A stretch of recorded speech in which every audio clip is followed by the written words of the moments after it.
Good Friday morning, guys. My name is Jerry Miller, and welcome to Real Talk with Keith Smith. Thank you kindly for joining us. A pleasure to connect with you through the I Love CVille Network on the show presented by Yes Realty Partners, a name you can trust in real estate. Yes Realty Partners, the firm Yonna and Keith Smith founded a handful of years ago.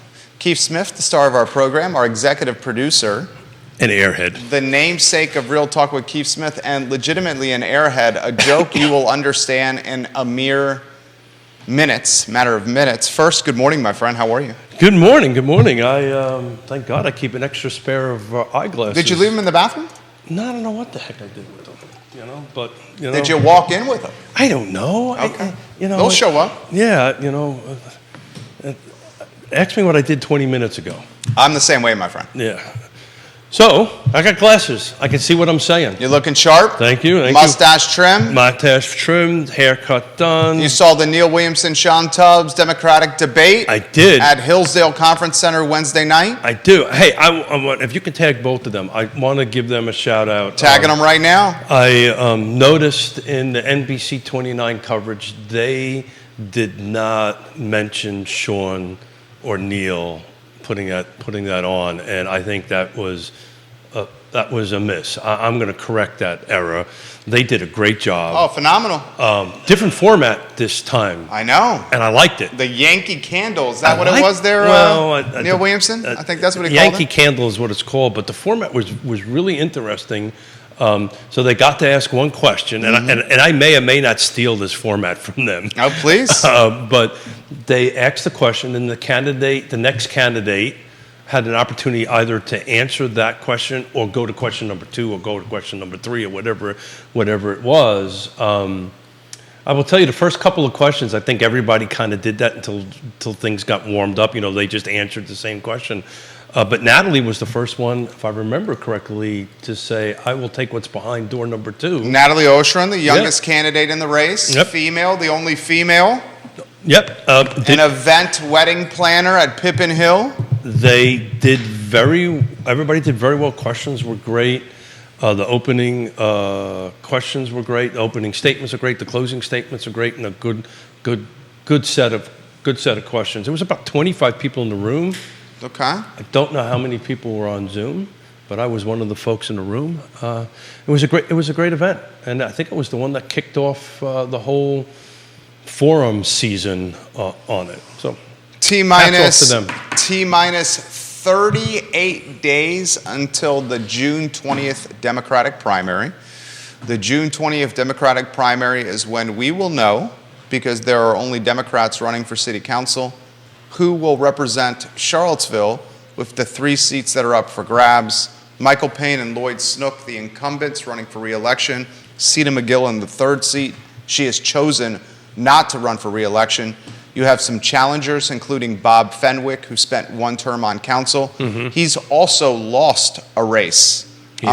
Multiple races, I believe, Bob Fenwick has lost. But he has 1 term on council.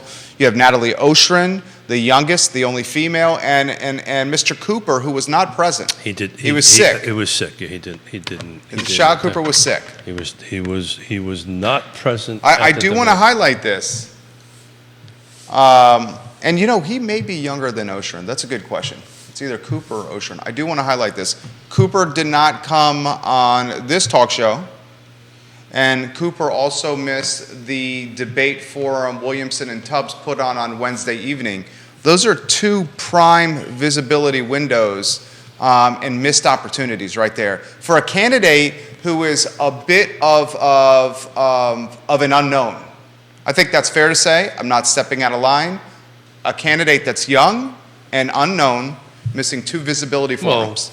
Well, the 2 younger candidates are technically unknown. 100%. 100%. There's a couple of platforms and good websites and so forth and so on that you can read on it. But overall, I really wanted to give kudos to Neil and Sean. They really did a great job.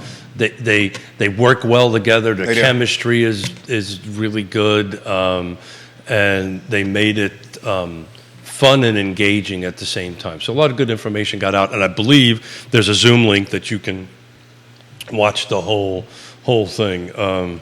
Yours truly got mentioned in it which was great to hear that folks are using housing affordability instead of affordable housing. I'm liking that. So look at that. You say it enough, and people actually start hearing it. So anyway, I just wanted to give a shout out to them and kick the show off with that. I think it was. So do you have a favorite? Now that I mean, you. Well, I can't vote. Right, no, you live in Fluvanna, but you have a microphone and a platform. You do live in Fluvanna at the lake, so you can't vote in this race. You do interact with a lot of electeds, including those in the city. What's your crystal? We have a crystal ball. We have a magic wand. We have a magic wand. And I've tried to encourage you to go the route of the Johnny Carson bit. With this to the head. I'm working while wearing the headgear. I'm working on it, but it's. I just can't get. My friend, that would go viral. Segment we could cut for you. I'm working on it, but at the moment, my goal is I'm being a bit of a short timer. I'm trying to get out of Dodge and enjoy an anniversary trip with my wife. But who do you think? Who do I think? Who are the three? Who do I think is going to win? Who do I think would be better behind the? Doesn't matter. Better doesn't matter. Better doesn't Who's matter. Going to win? Who's going to win? Who's going to win? Better does not matter. I think it's a tough call. I think Lloyd and Michael will make it. I think so too. And so and you think because of the value of name recognition, incumbent name recognition, is that why? I think that's why. I think also a lot of it is, and again, this is my own personal belief. So we'll start off with that.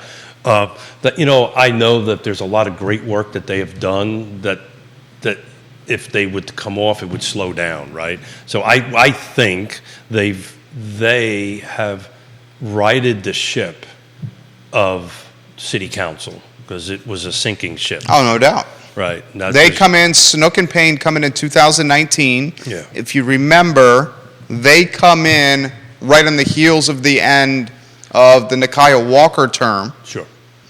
Right on the heels of all that. Sure. Soap opera, drama. That would be a kind statement. And they righted the ship. They righted the ship, right? So I think, voters are a lot smarter than everybody gives them credit for. So I really think that, the rewriting of the ship or keeping the ship upright, I think is going to be a paramount decision. That's my personal opinion. I may be wrong. Let's see. The question we'll see engagement in this voting cycle.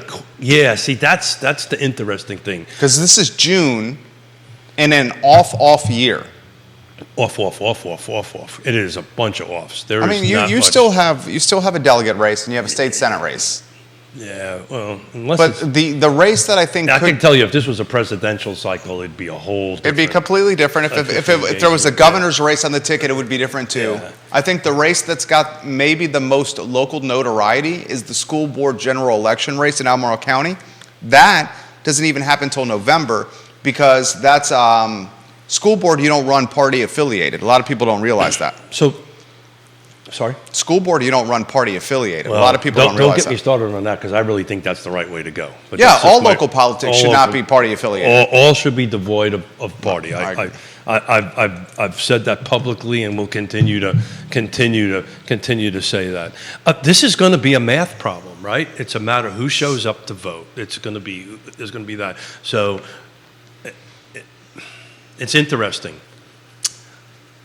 In the room, not the candidates, but in the room, maybe one or two people that were younger than me, but not very many.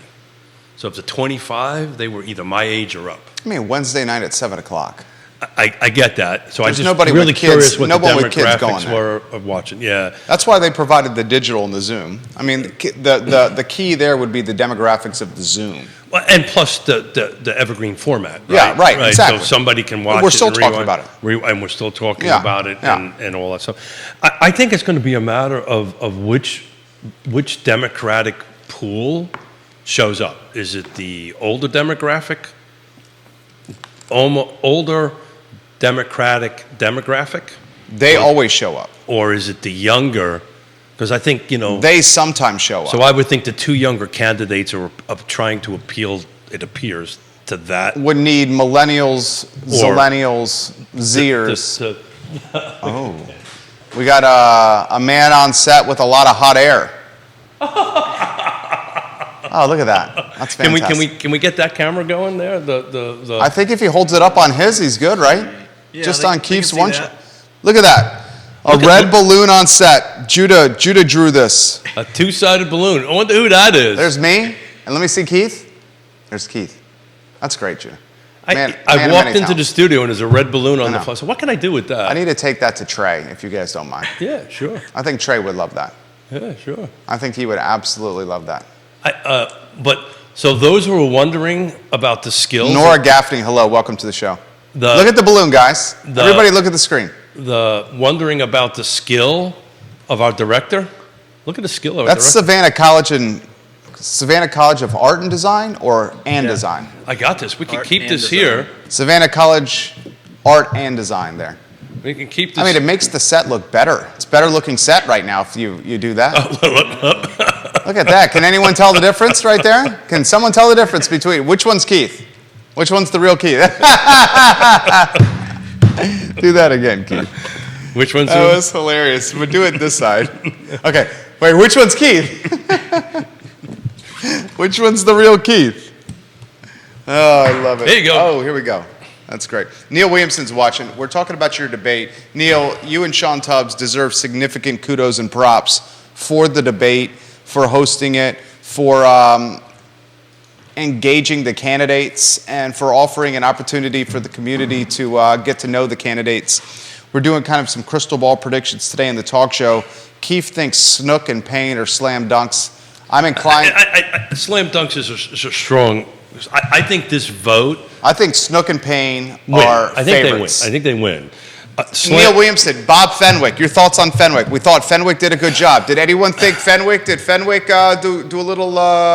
Did he dye the hair a little bit? A little darker do from Bob Fenwick there. It looked like Bobby Fenwick had the jet black hair when the Bobby Fenwick I remember of the last campaign cycle and the one I see driving around town. Normally a little salt and pepper, more toward the salt than the pepper. On Wednesday evening he had the jet black. Bob So we're Fenwick. going to add a fourth rule. Did he not, Neil Williamson? You saw it. We're going to add a fourth rule to Real Talk. What? Don't talk about the man's hair? No talking bad about hair. I'm not talking bad about it. There's nothing Well- wrong if he's. Well, if you're of a certain age, There's nothing wrong if he colors his hair. Do you throw shade against a man No. who colors his hair? I don't color my I don't hair. throw shade about But if anybody. someone chose to color their hair, I wouldn't care. Anybody with hair. I'm starting to get some grays. I got to tell you. Yeah. So you see some again, grays, right? Well, It happens. in a man. I don't care if Fenwick colors his hair. Okay. I would still vote for Fenwick despite him using Just for Men. Well, I was throwing the question. Did you not think he used Just for Men? I don't know. Okay. I was listening to the words, Miller. I was not looking at. Did his anyone hair. think Fenwick I was dyed looking his hair? at his hair. Who looks at the? I look at everything. Total body of work. Okay. Well, you know what? You're a better man than me. I did not look at the man's Did you hair. think Fenwick dyed his hair, Jim? I was watching his body language, which apparently I didn't watch his hair. Sorry. I always check the hair. You're 100% right. I failed, and I Okay. will do better Sorry, next. sir. I will do better next time. But I was impressed the way Bob handled himself. Bob Fenwick has a legitimate shot of being on council here, folks. I was impressed with the way. I was also impressed with Natalie, but if we're There's a but. yeah. What's the but? Yeah, I know. Scripted answers? I don't want. Was that the but? She's a young person trying to get into politics. It's a hard game, man, and I know that better than anybody. And again, a shout out to Neil in particular. He ended this forum by saying, it takes a lot of, I'm paraphrasing it, it takes a lot of courage to sit up on that stage. It takes a lot of courage to throw your hat in the ring. No doubt. It takes a lot of courage for people to do slings and arrows at you and tear you apart, because nothing is personal any longer once you go ahead and do that. And it takes a lot of courage and time and energy to do the job when you get into the seat. I think my opinion is it'd be better where we are at in the city as far as things that are on the table, is to have people that have been there and done that. You're before. talking about institutional memory. I'm talking about institutional memory. Yeah. So I think this is going to come down to like singular votes. You think so? I don't. John Blair, what's up, buddy? I don't think you're going to see huge numbers swings. I think you're going to see Lloyd and Michael Payne get their kind of normal numbers. I think they're going to get, and I think they'll be enough to be on the top 3. And I think the third one, out of the remaining folks, the 3 folks, I think it's going to be won by less than 10 votes. I really do. I may be wrong, but less than 10 is a very slim margin. I'm telling you, I think it's going to be, because I don't think... You can say less than 100. I don't think you're going to get that many people to show up to vote. No, I don't think you're going to do it. Let's look at the 2019 Democratic primary, Charlottesville, Virginia. Okay? The number of voters. Yeah. 2019 Democratic primary, Charlottesville, That was the Virginia. last off year, right? No. Let's see. In 2019, you had interestingly, Michael Payne won the primary. He came in 3rd in the general, and the reason there was a general election in 2019 is because you had Bellamy Brown. Yeah, an independent. Running as an independent. But in the 2019... Which, by the way, that still might happen, right? Yeah, still time. You still might have an independent. You would have heard. I would have heard. You would have heard. Yeah. We have our finger on this stuff. We would have heard by now. If there was an independent. But there's a possibility. There's a possibility. We would have heard by now, usually. It was with the circles we're running in. 2019 City Council Democratic primary. Michael Payne won the primary with 3,661. Snook, second, 3,506. McGill, third, 3,184. Remember, in 2019, Brian Pinkston ran. Yeah. And he came in 4th in the primary. Yeah. In 2019, Bobby Fenwick ran. Yeah. With hair that was much lighter than the hair than I saw at the forum on Wednesday. What did he get in 19? Bob Get Fenwick off the hair. in 2019, 1,228. I'm giving Bob Fenwick props. Yeah, I'm only teasing you. 1,228 in 2019, Democratic primary. What did Brian get? Big time 4th place for Fenwick. Pinkston was 3,077. So Pinkston got real close to McGill. Yeah. The difference between 3rd, which was what you had to do to go on to the general, and 4th was Keith. Between 3rd and 4th, you're talking 107 votes. Yeah. In 2019. Okay, so I stand corrected. I think I'll add an extra 0 to it. It's going to be within 100 votes. Total votes. I think you're going to end up in a tight vote like this. I really am. If this plays out like the 2019 Democratic primary, the race on June 20th of this year, the 2023 primary, this is how many total votes in 2019. So the question 14,656. Will Natalie be able to get the young voter to come out? Well, and the question is there enough young voters in the city of Charlottesville? Because this is a real estate show after all. Yeah. And most of have been pushed out of the city of Charlottesville because of escalating cost of living. That's exactly right. And here's a follow-up question to that. Are Cooper and Natalie, 2 candidates younger than 30 years old, are they going to splinter the young vote? Because you got 2 below 30. Well, I think that's the point I'm trying to make, is that... Those 2, I think, are their own worst enemies.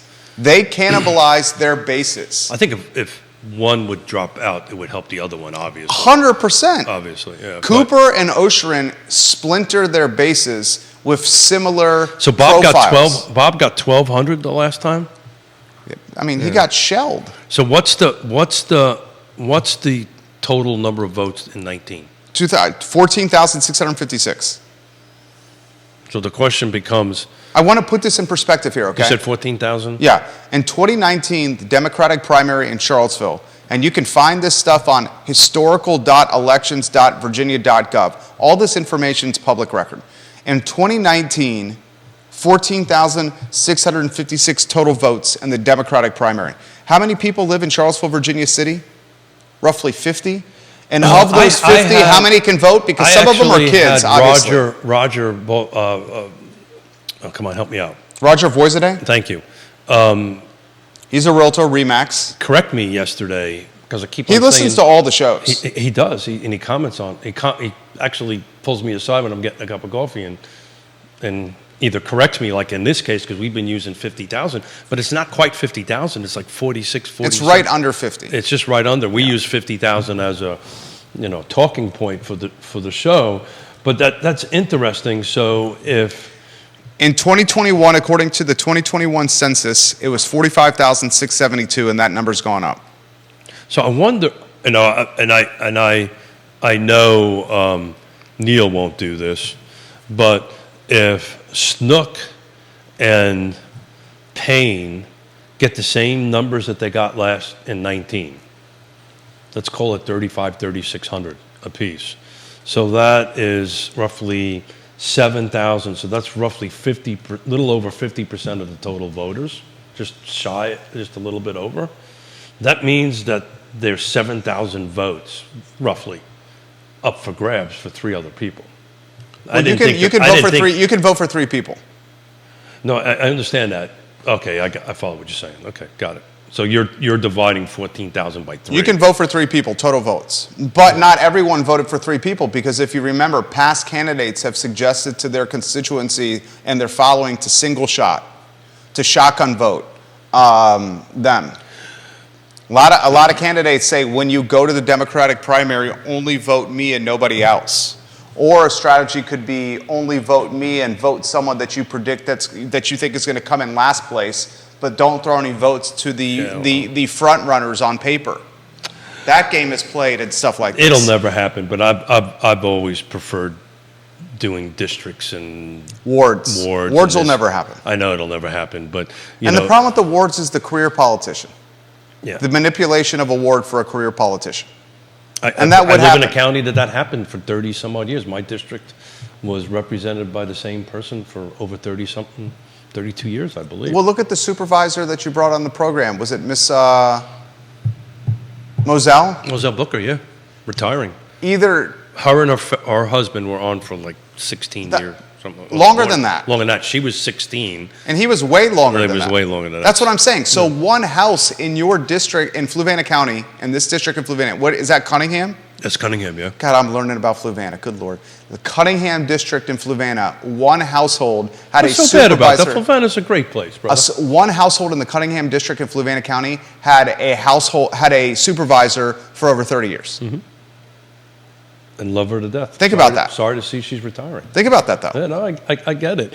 So look, that would happen in Charlottesville. Yeah, I just think 10's a bit off, but I think this is going to be close. I think this is going to be around 100 votes, one way or the other. That's really going to determine who that third seat is, and then the question becomes: does that third seat really matter? No. Third seat does not matter. Yeah. Because Pinkston, Wade, Payne, and Snook will vote as a block. Will vote as a block. And they will continue to push Charlottesville forward. Absolutely, yeah. This question's come in from Stephen watching the program. Jerry asked the question that you brought up on your noon show, 12:30 actually, Stephen, 12:30. On your 12:30 show about an all-male council. Yeah, that's... Hey there, it's one of the fans of the I Love CVille Network. How are you? Right there. I can't see you behind me, buddy. This is where we do the show. We're doing it right now. Let's give her the balloon. We're doing it right now. No, we're doing it right now. Do you care? Would you care if it's an all-male council? In fact, turn this into a sizzle reel right here, Judah. There's a very realistic possibility that Charlottesville City Council on June 20th in the Democratic primary would be all male. 3 men are in the top 3 voting spots, which would mean Charlottesville City Council is legitimately all male. Yeah. So that's what I've really wanted. How do you feel about that? So I actually went to debate on purpose to watch Natalie, to see how she would do, to be frank with you. I know Lloyd well, I know Michael well, I know Bob well. We were all sat on commissions together and boards and meetings, and I know obviously Juan Diego is a brother from another mother, love him to death, know him well, and I know Brian somewhat. I wanted to see how Natalie would do, and she, in fairness, she held her own against three guys on the stage. So, personally, I think a woman's perspective on board, on the commission, or on the council is a good thing. I don't think the math's going to work out that way. I may be wrong. I hope I am, to be honest with you, because I think a woman's perspective on there is a good thing. I don't care who it is. That third election seat might have some influence, of course, but I don't think it's going to persuade a path forward on it, right? Because, look, let's face it, zoning rewrite is going to get approved. It's just a matter of when at this particular point. And but I think a woman's perspective on city council is a good thing. It's always a good thing. Follow-up question for you. Oh my God, we're about ready to I want to talk about Mother's Day here in a little while, right? Because Mother's Day is coming up, and I want to find out what you're doing for your mom. Follow-up question for you. I just don't think there's enough. It really depends on who shows up to vote for Natalie. Everything you've said so far today, I've 100% agreed with. Follow-up question, still part of the sizzle reel here. If Fenwick gets the third spot, Keith Smith. If Fenwick gets the third spot, Keith Smith, you not only have an all-male city council, because we think Payne and Snook are going to get in there, you would not only have an all-male city council, but 4 of the 5 councilors would be white males. Thoughts? Yeah, diversity is always the right approach, right? Different voices, different experiences, diversity is always the right approach. The thing is you've got to get people to run. No, we do have another African-American in the race, and that African-American may win, right? Oh, that's what I say, 100%. Mr. Cooper has a chance of winning. Yeah. Mr. Cooper is an unknown, however, and he missed a valuable opportunity to build a brand and get visibility for his platform at Neil and Sean's forum. Yeah. He also was not a part of the forum here as well. It's okay. That's his prerogative. His prerogative. Mm-hmm. We have highlighted that he is a little bit under the radar. Again, the math could break that way, right?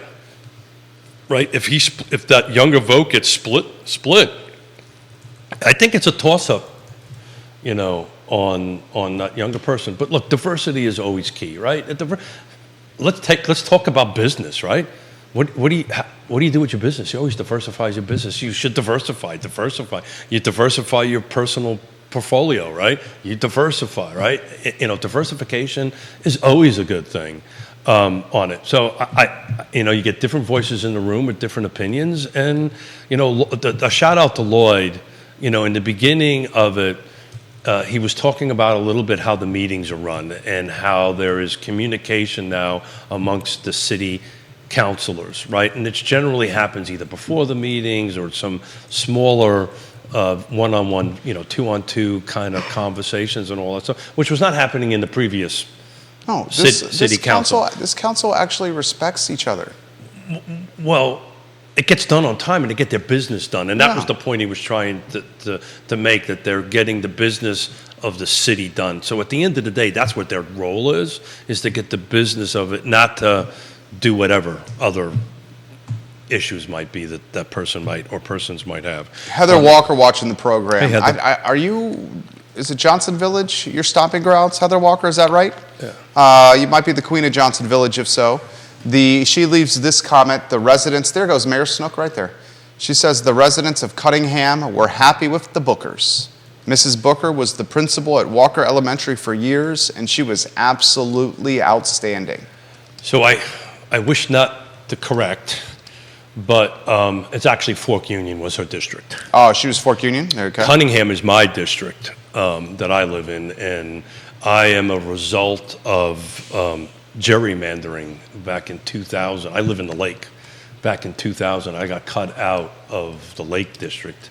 The Lake used to be, at that time, split up into 2 voting districts. I got cut out of that. They literally drew a line right around my house.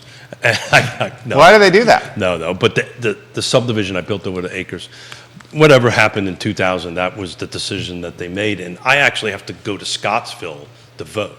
I have to drive 25 minutes towards Scottsville to go ahead and vote instead of going to where I used to go to the firehouse at Lake Monticello to vote. So I got gerrymandered out into Cunningham.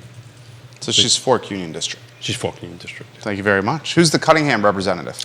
It's our friend, Mr. Fairchild. Chris Fairchild, Chris part of the Fairchild. program. Bill McChesney says, yes, the good old single-shot voting strategy. The way it works in the Charlottesville Democratic Party, stranglehold makes it picking the lesser of 2 or 3 evils.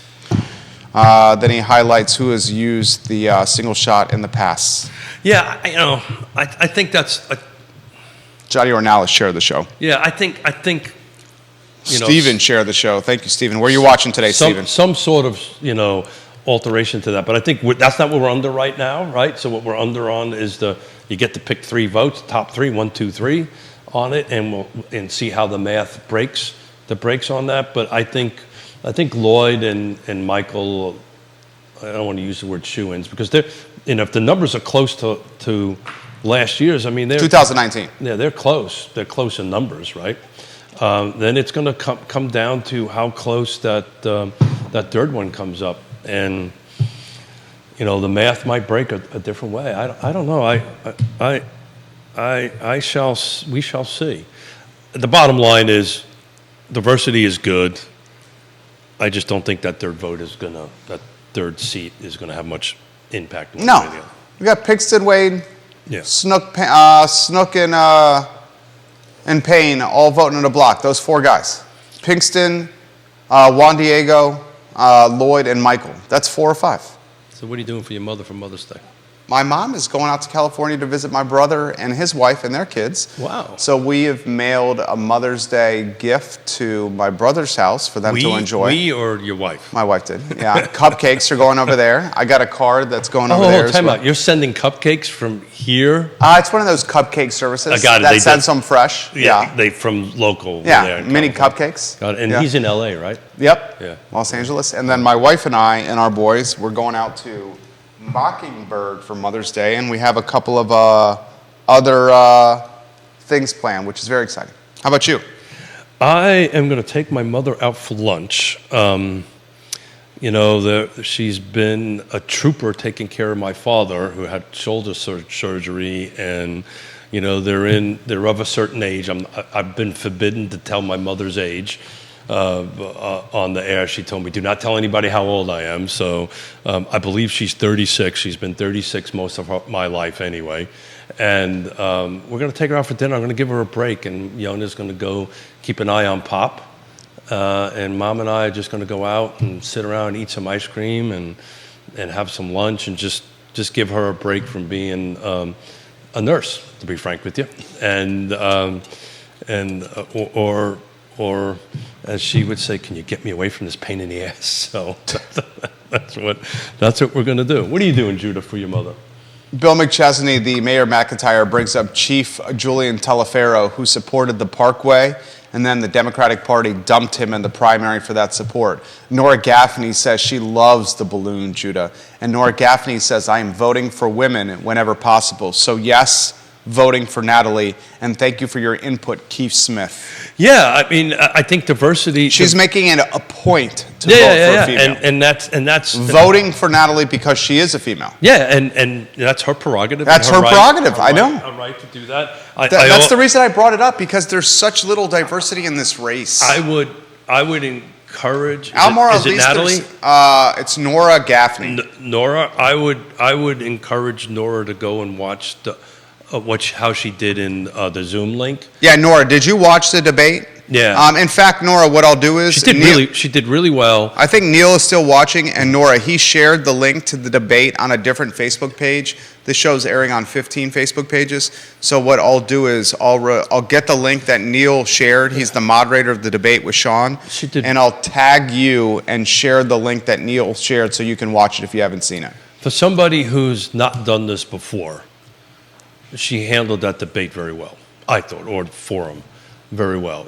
She was extremely prepared, right? You can clearly see that. Had great stage presence. I think she even made a comment that, her biggest thing is stage fright, which I would encourage her not to be concerned about, because she did a really good job. Well, how you combat stage fright is being super organized. And just doing it. Yeah. How you combat any fear, you just do it. And she did it. So good for her. You know, who knows? It'll be great to have a woman's voice at the dais. I'm being somewhat cynical. Regardless of who it is. You're not being cynical. You just don't think the odds are in her favor.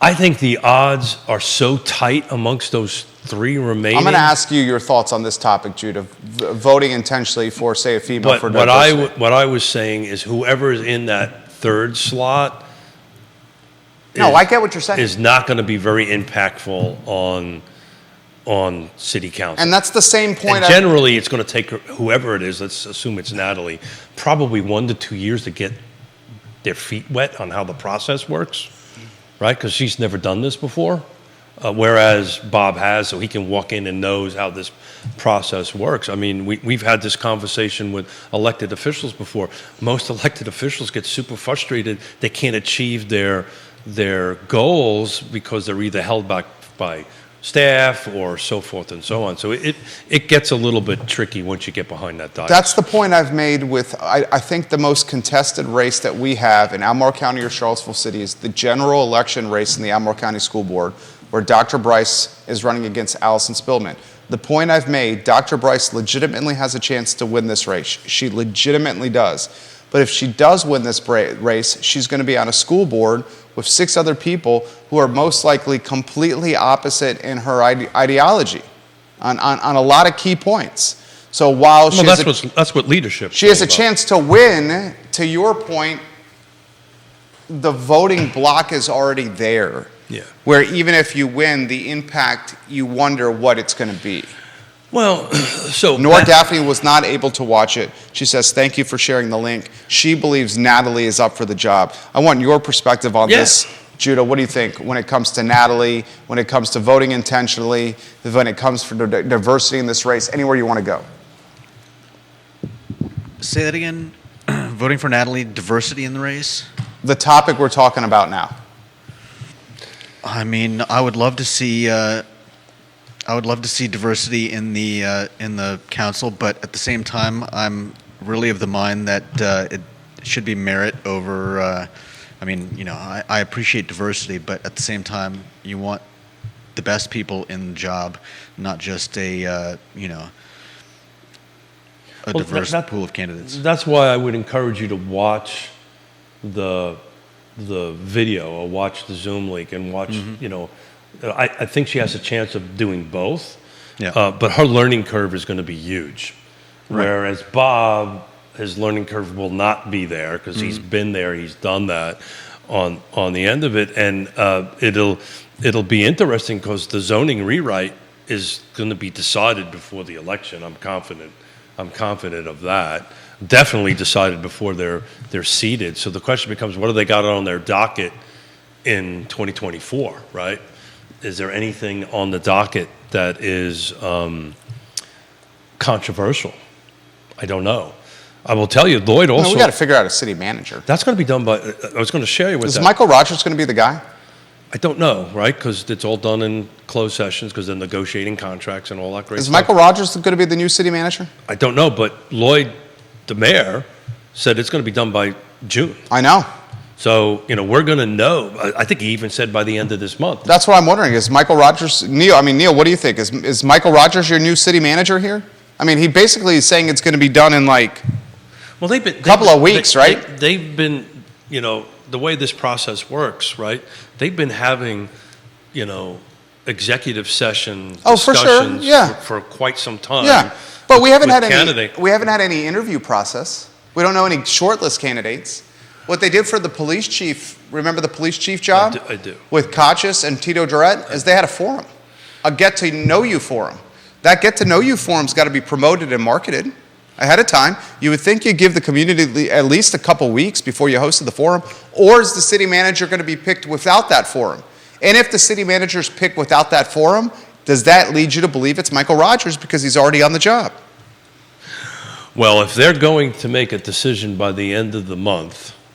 That's what I'm saying. We're 2 weeks removed from the end of the month. It's pretty obvious they're not doing... a forum. The the forum. The out interview there. forum. So does that mean it's... This is a very interesting question because, I've been involved not at the city council or the board of supervisors level, but on the commissions that I sit on, we hire executive directors, and the format's basically the same, right? It's always done because there are confidential information that's being shared, right? It's also a tricky little thing that Jerry is the town manager of town XYZ or city manager of XYZ, and he's negotiating with me, the city of Charlottesville, and all that stuff. It's important that town XYZ doesn't know that their city manager's about ready to resign. Right.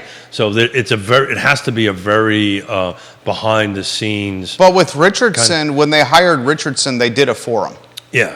Richardson... Did they do a forum, get to know you forum, or did they do multiple candidates? They did multiple candidate forum. Yeah, when Dr. T... I don't think that's going to... I may be wrong, but I don't think that's happening this time. Dr. Richardson, remember, ladies and gentlemen, watching this program, when he was hired, they did a forum, and he, along with other candidates, I believe it was at the Jefferson School, if memory serves correct, we had a chance to get to know him. Yeah. Mm-hmm. Is that not going to happen here?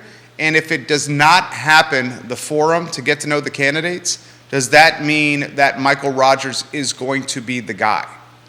McChesney says the last time they hired Richardson, there was a 3-person meet and greet at the Jefferson Center. Yeah, that's what I remember as well. Yeah, well, maybe trying to read the tea leaves is what I'm So maybe, I'm just making a point, they don't have to do that to follow up what you were saying. They don't have to do that. I would think they should. This is the top government position in Charlottesville City. We're talking $250,000 in total compensation here. Particularly since we're a managed... We're a weak mayor. We're a strong city manager. So this dude or lady is running the municipality. Correct. That's exactly right. He is the CEO. Or she. Or she is the CEO for that. Yeah, maybe what's going to happen, and this is pure conjecture on my part. I mean, would you have a problem if Rogers got the job? I would not. Would anyone watching this program have a problem if Michael Rogers went from mercenary consultant to permanent city manager? I would not. Yeah, and you don't like the mercenary consultant? Made you a little squeamish. I mean, I think we could have just used the word consultant, but anyway, whatever. Hold on a second. We're going to use the Jerry Miller version of the balloon, not the two Jerry Millers here instead of. God, Carol Thorpe. I'll get to this comment. Carol Thorpe for Keith specifically. Keith. Hey, Carol, how are you? What was Michael Payne's learning curve when he was elected? It seems to me he was as green as could be when he came on the council. Without a doubt. If he could get up to speed, so can Natalie. Without a doubt. Given Bob's questionable history of service, if I could vote, I would vote for Natalie in a heartbeat. Yeah. So, I think Natalie at the moment is gaining a little bit of traction. I would encourage everybody to go and watch the Zoom link because I went in there expecting, to be frank with you, Bob to be a little bit different, and he actually did very well. And I thought Natalie did well. They all did very well on answering the questions. The chemistry was pretty good amongst them. But Carol's 100% right. Everybody has to go through a learning curve, right? This is a matter of how the rest of the other city council members, let's assume Natalie gets elected, helps Natalie get up to speed. It's a matter of how the new town manager or city manager, whoever that might be, helps go ahead and do that. But back to your question about the consultant, not mercenary consultant. Neil Williamson, in that Richardson forum, there were 3 candidates, yes, in that forum for us to get to know, but only one of the 3 at the time was employed actively at the time, which was Richardson. Was it DeSoto, Texas, if memory serves correct? Yeah. So the words that he uses is very important for everybody to understand. So if there's a situation where there's multiple candidates and they're all employed, to my point, this becomes an NDA, non-disclosure. It becomes a confidentiality. No, it's like That's a great point that Neil made, because I'm going back in my memory banks that they were unemployed, so they did not They didn't have a job to lose. So you're going to go ahead and do this, right? So everybody understands the city manager, county administrator works at the will. Jeff Richardson. Works at the will of the elected body. Yeah. So tomorrow, 3 city councilors could decide to fire whoever. Yeah. Or That happened to Richardson. Legitimately, that's what happened to Richardson. Well, that's my point. So my point is, so now if Jerry Miller is working as a city manager in some town somewhere, and he's currently employed, and he's trying to get this position, and he goes out in a public thing, and then all of a sudden his city council doesn't know anything about it, his butt gets fired, and now he loses 2 jobs. He lost that job, and he lost this job. So it's a really slippery slope. But at the same time, if you look at city managers, generally, city managers have a runway of like 3 to 5 years. Short runways. 7 years. I've actually did the math on this. 7, and then they either burn some bridges or it's time for a new job. They always move. It's a tough job to keep really, really long term. It's a tough job. You make a lot of enemies at that job. Well, you know why it is. Yeah. What happens in the state of Virginia every year? The council's but we have an election every year in the state of Virginia.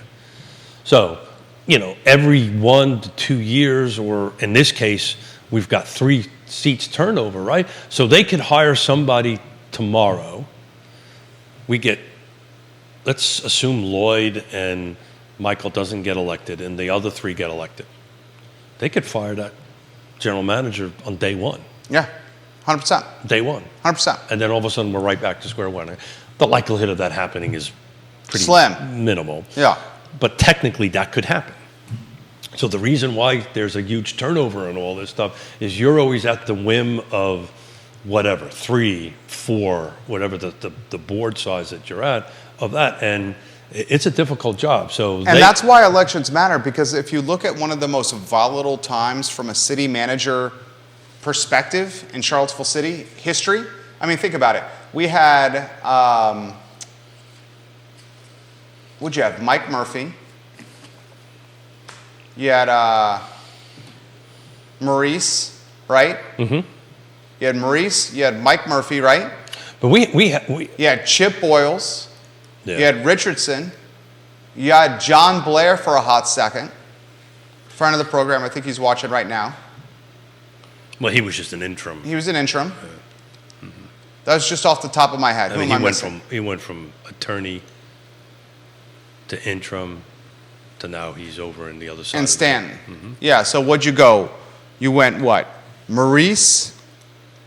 Was it Maurice to Mike Murphy? But before that, I believe, my history doesn't go far, my memory doesn't go that far back.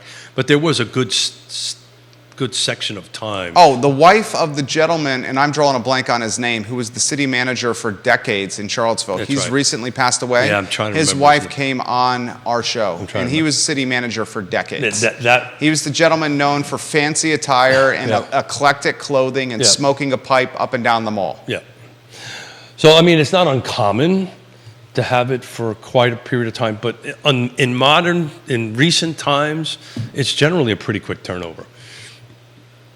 As jurisdictions grow, they may grow out of the ability of that particular manager. It's like a CEO, right? In the company, they change from the manager. The city manager is the CEO, and the city council is the board of directors who manages the CEO. That's the perfect analogy. So I want to throw a little. Can I throw a real estate question out? Absolutely.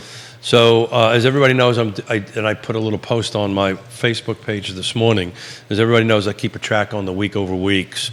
So I'm comparing last Friday versus this Friday. And Cole Hendricks. Thank you, Kevin Yancey. Thank you. Thank you. Be safe on the road there, Kevin. So this last Friday, we had 95 new homes come on the market. Today, we got 69. Last Friday, we had 86 go into pending. Now we got 111. I've got some theory on why we've had a 38% drop in new actives from last Friday to this Friday. That's a massive drop. 38%, nearly 40%. I think it has something to do with Mother's Day this weekend. I think that's it. And I think my other answer why, and we're going to find out next week. Actually, I won't, because Quentin Beckham will be sitting in this seat next week. We'll see if it rebounds back up as far as inventory, or am I right in my prediction on the show on Wednesday that I think we're going to start seeing a slowdown of a lower a slump of inventory. But I had That's what I think. I had Woody Finch's wife DM me, and she brought up a perspective that I didn't think about. But there's a lot of graduations going on right now. I didn't even think about that. So they got people coming in the house and all this kind of great stuff. So now's not really a good time. So that may be what's going on, but we'll see. We'll see if it's that, or am I right and we're seeing a slide in inventory? I think we're seeing a slide in inventory, my friend. I would agree with that.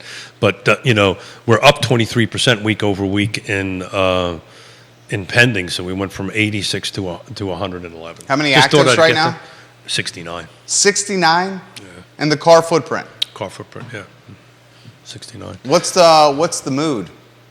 What's the temperature on the street with your colleagues? Yeah. So we have. So it's interesting. So I kind of agreeing a little bit now with Mrs. Fincham a little bit, because it seems like everybody's getting this. Maybe it's just me because I'm getting ready to go away for 2 weeks, right? But it seems like everybody's getting a little bit into this beginning of this normal summer lull. There's kids are getting out of school. People are going on vacations. So maybe that's what's going on. And there seems like there's a little bit of a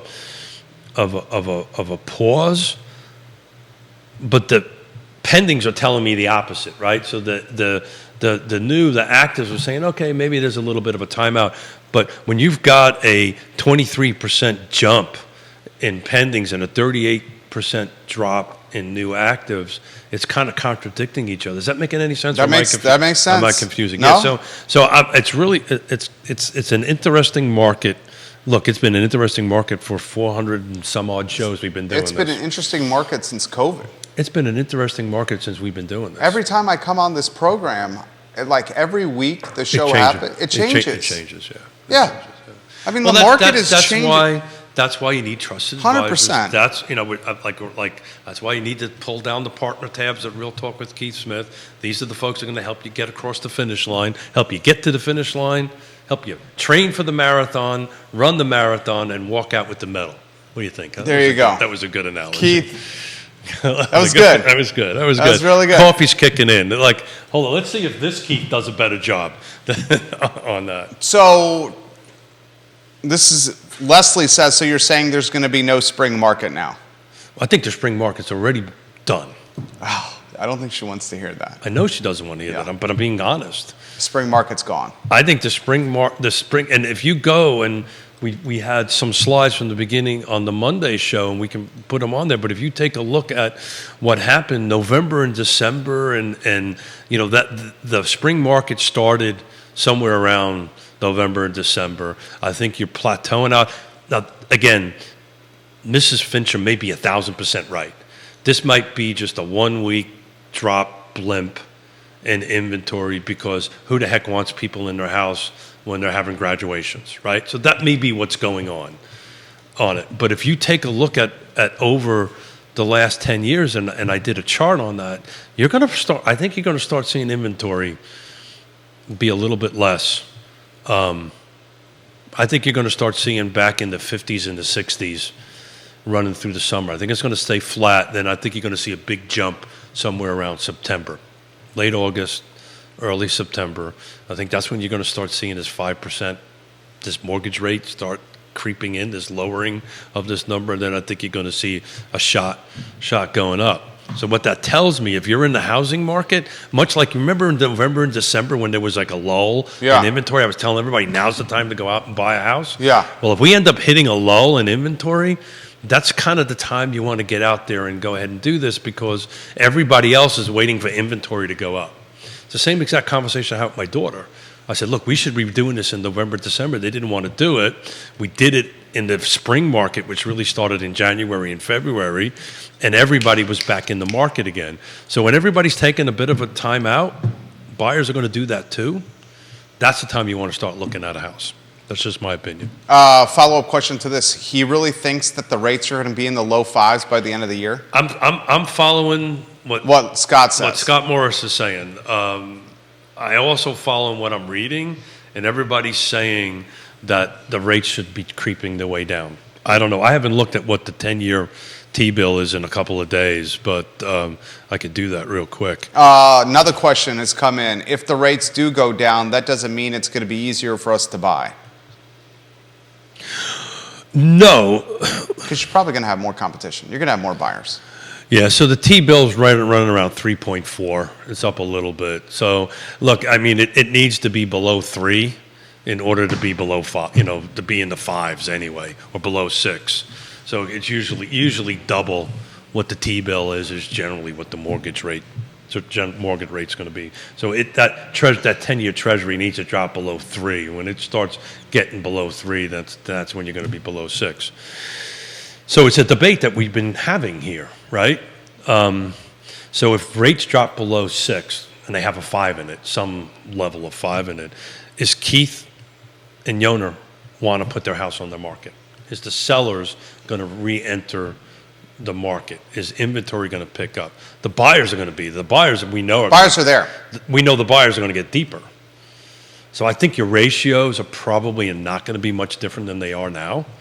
Look, it's going to be difficult. It's going to be a challenge. But, that's why you get trusted advisors. That's why you bring the right team to the table, and that's why you stay in the game, and you have to come up with creative solutions to get there. Sellers staying, offering sellers to stay in their house. Buyers going ahead and doing purchasers possession agreements. There's all kinds of tools in the toolbox, and they're very specific to your circumstance. So, I don't want people to be, doom and gloom, but I also have to be honest, right? And the viewers, you've taught me this. The viewers and listeners are smart people. So I we'll see if this is a blip. My gut's telling me I think we're going to hit a bit of a plateau or like a floor for a little while on inventory, and then it's going to pick back up in September. So somebody should write that down and see if I'm right come September. Jamie watching the program, and she says you got another round of leases about to come up for renewal as we're speaking. We're hearing from the property management companies now, and a lot of us have some tough decisions to make. I've got clients with, yes. Because they renew summer. And you've got a phenomenon that's happening more now. A lot of folks stuck in the current lease because if they break the lease to go to a new place to rent, it's the first, last, and security due up front all over again. You're back to 3 months. Yeah. And then often if you're moving places when you're leasing, you're moving at a higher rate. At usually. $2,000. Yeah. At $2,000 a pop. Back to the tricks and so forth and so on, because I've got clients that are exactly that. We're trying to find them something to buy. They're in leases that are about ready to get up. What's happening in the single-family detached world and the attached rental world, not multifamily. Multifamily is a little bit different. But what you're starting to see now is people selling their rental properties because there's no inventory. And their appreciation and their equity is such that they can, if I was to sell my rental, I would sell it now, which I have no intentions of doing, right, on it. Because I know I can make the most amount of money somewhere now. It'll start increasing a little bit. Value's always going up, right? But when I bought that 2 years ago to now is my biggest gain. And if I wanted to capitalize on that, now's the time to do that. So we've got. So why don't you do it? For 2 reasons. One is a little personal. It's in a great location, and we're going to own. It's going to be debt free here pretty quickly. And if I ever want to move into town, it's the perfect house for Yonna and I. Perfect town home. It's exactly where we want to be, and we can go do that. So that's a little personal. The other reason we can do that is we bought that and seller financed it at such circumstances that we are renting it way below market. So we're helping out people. So if we can do both, if I can build equity and help people and make, have the ability to pivot if I need it health-wise, we're going to keep on doing it. It's beautiful. we're way, I mean, hundreds and hundreds of dollars below market value, hundreds. So we're helping a couple of nice families, one family in there that you know. Not helping the inventory issue, but doing good for the affordability. Yeah. Doing good for the affordability. He's helping somebody from an affordability standpoint. Yeah. There you go, Miller. Thanks, pal. You're helping someone from an affordability standpoint. I'm helping somebody from a housing affordability perspective, but I'm not helping the inventory. You're 100% right. 100% right. But back It's to a that. tough decision to weigh, selling the rental property versus keeping it. Because if you sell it right now, like take the one I was talking about with you. You sell it right now, you're looking like $235, $240. Sell it for $240, that's a nice payday. Or you keep renting it for $2K a month. Get $24,000 a year. Yeah. I mean, how do you Look. what do you walk me through what you do there? How you weigh the pros and cons? So Because you're right, this would be the time to sell it. There's nothing on the market. People yeah, are yeah. jumping to the If you- especially at that price point. if you needed to cash that out, now's the time to cash it. Yeah.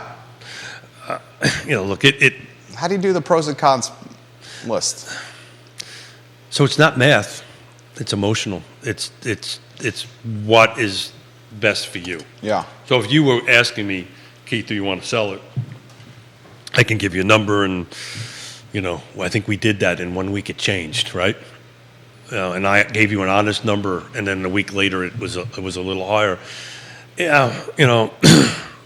So tell me, you know, so the people that are renting it from, are you helping them out? Are you yeah. We're below what the. I know you are. That's the reason I Yeah. wanted you to say it. I know you're substantially below what the market is over there. But it's also a business decision for me because I don't want to have a vacancy. A lot of people choose, as you know, to pursue the highest dollar possible, and then they have 1 month of vacancy, and Yeah. that 1 month you never make that number up. No. You never make it up. No. So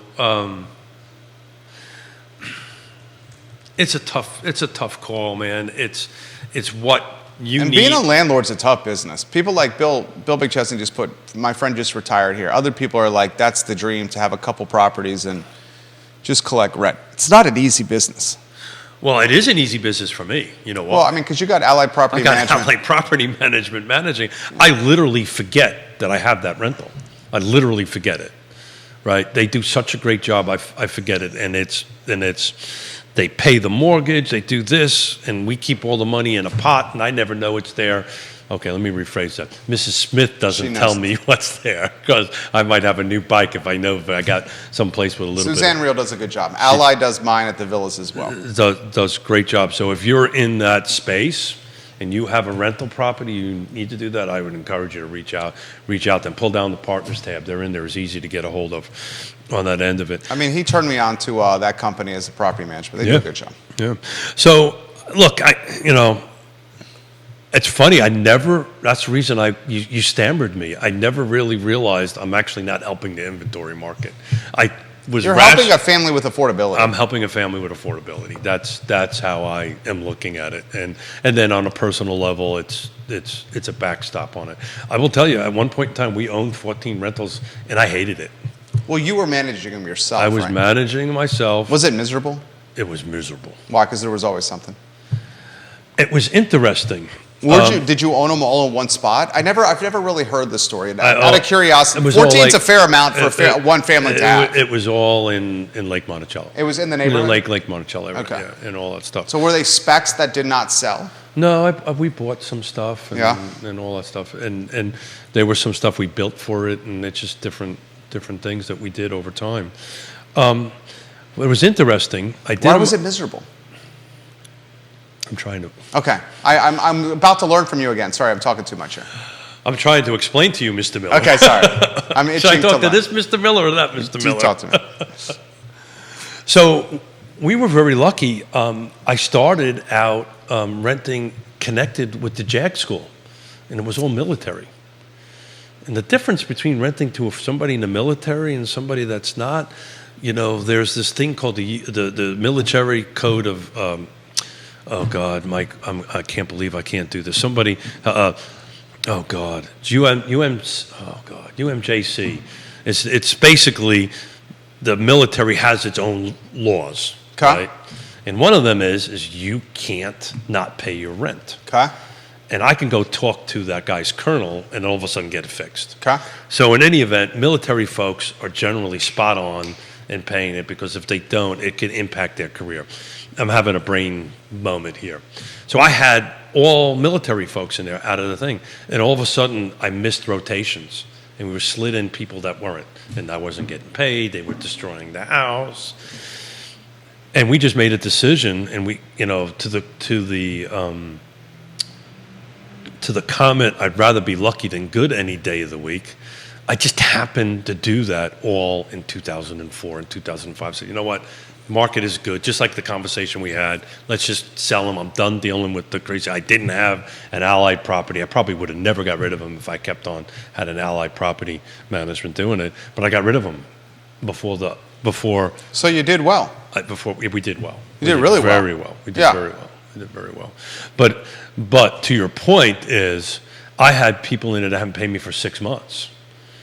So if you multiply that by number of houses, talk about missing a month, try missing 6 months. So I was substantially upside down. So when I sold everything, I pretty much broke even. And that was with the indicator of, let's just get rid of this stuff. We had leases coming up. We didn't renew the leases, and we sold them on that. And that's another tricky proposition, is selling a rental with an active tenant. Yeah. As a real estate agent, that's a pain in the butt. That's a pain in the butt because of the showings, right? Yeah. And then it really splinters your buying pool too. In today's market, it's multiply difficult. Why? If you're in the right location, right price, right features, right conditions, you're going to get stacks of people wanting to go through that. And then you have to explain to them that there's a tenant there? Yeah. So normally what I would encourage folks to do, this isn't, this whole, selling homes, I didn't even look what the average days on market is. Let's call it a week just for the heck of a conversation. That's not normal by any stretch of the imagination, just like 3% wasn't normal, right? So, it's normal for homes to be on the market for a substantial period of time, 2 weeks, 3 weeks, 4 weeks, depending on... Longer. Depending on that. In today's world, the answer is, Jerry, if you wanted to sell your rental on that, I would say let's figure out when the lease is up. Let's get them out, put a fresh coat of paint on it real quick on it. I've got people that can do that. Let's change the carpet out. I got people that can do that. We'll get the photographer in, take a picture on it, and we'll sell it within a week. With people watching that I did that for. That would be my answer right now. It'll be clean, simple. You can run through it. We'll stack up showings over the next 3 or 4 days because we're going to put it at the right price. It will be the right features and it will be the right condition, and you get it done. Where that becomes a problem is if you're on the market for a month or two. Now you don't have rental income for 2 months. So would that make any sense? That was a perfect explanation. Perfect Look explanation. at that. I actually know what I'm doing. And you carried the show today. You're on point. Did I carry the show today? Carried the show. No, I thought you carried the show today. No, carried the show today. This is your last Friday for a while. Last Friday for a while. For 3 Fridays? I'd have to look at my phone. I think my next Friday back. Give the viewers and listeners a sneak peek to the schedule. Who you got coming in? You got Quentin Beckham. I got Quentin Beckham. We love Quentin. We got Neil. Yeah, love Neil. He's watching. Scott. Love Scott. And Nikki. Okay. So there you go. You've got some rock Nikki's stars. great. I have to tell you, it's with some huge intrepidation. Is that the right word? I think he's Trepidation. No, trepidation. Trepidation. Trepidation. Okay. I'm with you. I put an extra something in front. We're with you. That was probably my first Smithism for this show. Trepidation. Trepidation that I'm going. One hand, absolutely. I'm going to miss you. I miss you very much. I can't wait to spend 2 weeks. It's Mother's Day, right? Yeah. I love my wife to death. I know you do. We're going to be married for 37 years.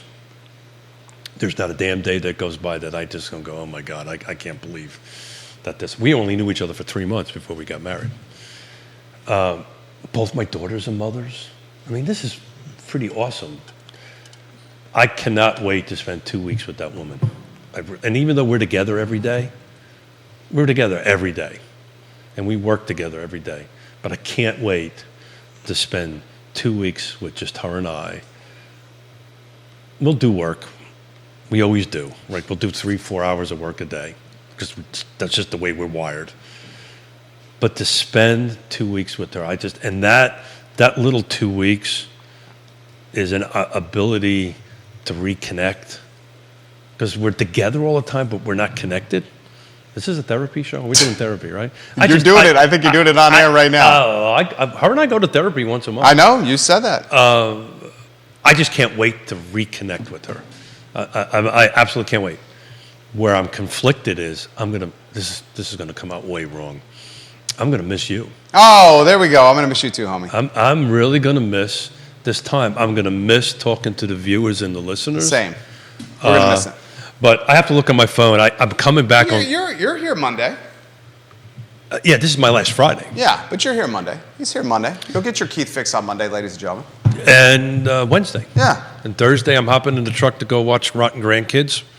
Yeah. And we got you 2 more times. And then, but yeah, I've got to look at my calendar to see when my next. I have a travel calendar. Who knew?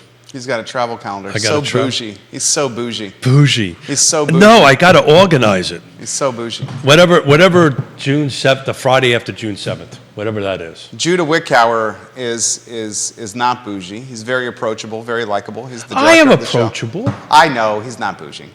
Keith does have he's a travel calendar, Jew. I have a travel calendar. Calendar to manage his travel. So do you know why I have a travel calendar? Because you travel a lot. No. That's why. No, it's my ADD. If I don't have something organized, I'll flake out. So Keith Smith, jet setting, the 9th. globetrotting, I'm back here on the 9th. a man about town, and the executive producer of Real Talk with Keith Smith. I might have a tan. Show archived at Real Talk with Keith Smith. I might actually have a tan. I have no doubt you will have a tan. I have no doubt. That's the Italian in you. Judah Wickower's the director. My name is Jerry you think Miller. He's going to have a tan this one? Judah did that sketch and that sketch on the red balloon right there. The I Love CVille shows up in 59 minutes. You know what you could do in the Iville? You can have Keith here. Yeah, just hold that up right there on the balloon. We put a 2-shot. We should probably do that. We could have some fun with that. What do you think, Keith? And then you go to the 3-shot. That's great. That's great. In fact, we should do that, Judah. Well, the question is, which Keith will actually We should just get like a Keith mannequin. Which Keith will actually give You know what this reminds me of is like Weekend at Bernie's? Like turn him into Weekend at Bernie's? Which Keith will give the better answer? You will. You do. You give great answers. I Love CVille show, guys. 58 minutes. You need to get one of those sound machines like you've got, That's except with Keithisms. So Yeah. like, Right. Really, Judah? Really? Yeah. I think that's I a give great you idea. all these compliments about being an artist, and you throw me under the bus. What's wrong with this? No, there's nothing wrong with it. He loves the idea. I love you. Real Talk with Keith Smith. Click a button and it says, "Oh, shift." Oh shit! Judah. Yeah. What the what? What the What what? the what? What the what? I think Maybe what- yes, maybe no yes. Yeah, there you go. Yeah. Oh, Neil used that on me in a meeting. What the I had what? with this. The Maybe what? yes, maybe no yes. I'm trying to figure out how do we attach this. Hold on. The things we do. I Love CVille show in 57 minutes, guys. Thank you for joining us. So long, everyone. All done. Yeah. Very well.